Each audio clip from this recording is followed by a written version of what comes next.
বাংলাদেশের কোন। ময়মনসিংহ দক্ষিণ জেলা বিএনপির যুগ্ম আহ্বায়ক ও ফুলবাড়িয়া উপজেলা বিএনপির আহ্বায়ক আখতারুল আলম ফারুক বলেছেন, ৫ আগস্টের পরে ফুলবাড়িয়ায় বিএনপিতে কিছু নেতারা গ্রুপের সৃষ্টি করেছে। তাদেরকে প্রশ্রয় দিলে বিএনপির ঐক্য বিনষ্ট হবে এবং আগামী দিনে বিজয় সম্ভব হবে না। বলেন, কোনো অদৃশ্য কারণে যদি বিএনপি ক্ষমতায় আসতে না পারে তাহলে দলটির উপর জুলুম অত্যাচার বিগত সময়ের তুলনায় শতগুণ বৃদ্ধি পাবে। শুক্রবার সন্ধ্যার পরে জাতীয় সংসদ নির্বাচন উপলক্ষে উপজেলার পুটিজানা ইউনিয়নের গারাজান তামালতলা বাজারে তারেক রহমান ঘোষিত রাষ্ট্রকাঠামো মেরামতের ৩১ দফা প্রচারে মতবিনিময় সভায় প্রধান অতিথির বক্তব্যে তিনি সব কথা বলেন। এই ৫ তারিখের পর যারা আসছে আইসা নমিনেশন চাচ্ছে, বিভিন্ন জায়গায় গিয়ে প্রপাগান্ডা সৃষ্টি করতেছে, ছোট ছোট গ্রুপের সৃষ্টি করতেছে, তাদেরকে যদি আপনারা প্রশ্রয় দেন তাহলে কিন্তু আমাদের ঐক্য থাকবে না।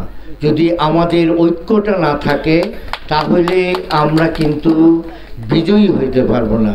মূল ধারায় থাকতে হবে এবং নিজেদের ভিতর ঐক্যবদ্ধ থাকতে হবে।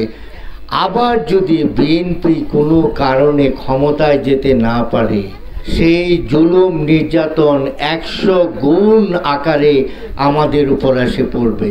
আখতারুল আলম ফারুক বলেন, বিগত সময় ফ্যাসিস্ট আওয়ামী লীগ মানুষের ভোটাধিকার কেড়ে নিয়েছিল। এবার উৎসবমুখর পরিবেশে ভোট অনুষ্ঠিত হবে।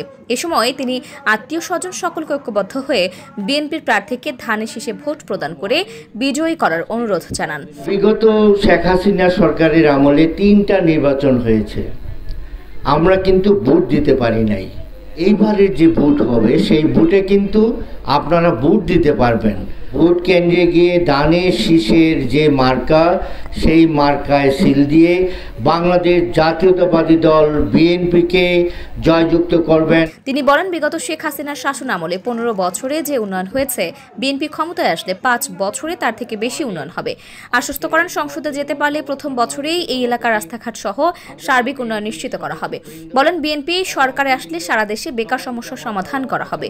যে বিগত শেখ হাসিনার আমলে ১৫ বছরে যে উন্নয়ন হয় নাই, ইনশাল্লাহ বাংলাদেশ জাতীয়তাবাদী দল বিএনপি যদি ক্ষমতা যায় ৫ বছরে তার চেয়ে অনেক বেশি উন্নয়ন করবে।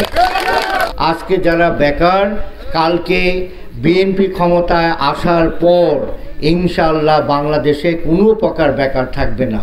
এ সময় আরো বক্তব্য রাখেন উপজেলা বিএনপির যুগ্ম আহ্বায়ক ও সাবেক চেয়ারম্যান শাহিনুর মল্লিক জীবন, উপজেলা বিএনপি সদস্য ডাক্তার আইনউদ্দিন, সাবেক সহসভাপতি গোলাম ফারুক, বিএনপি নেতা মোহাম্মদ আব্দুল জব্বার, শ্রমিক দলের সাবেক সভাপতি আবু রাশেদ আল কবির ও শ্রমিক দলের সাধারণ সম্পাদক আমির হোসেন সহ বিএনপি ও সহযোগী সংগঠনের অন্যান্য নেতারা।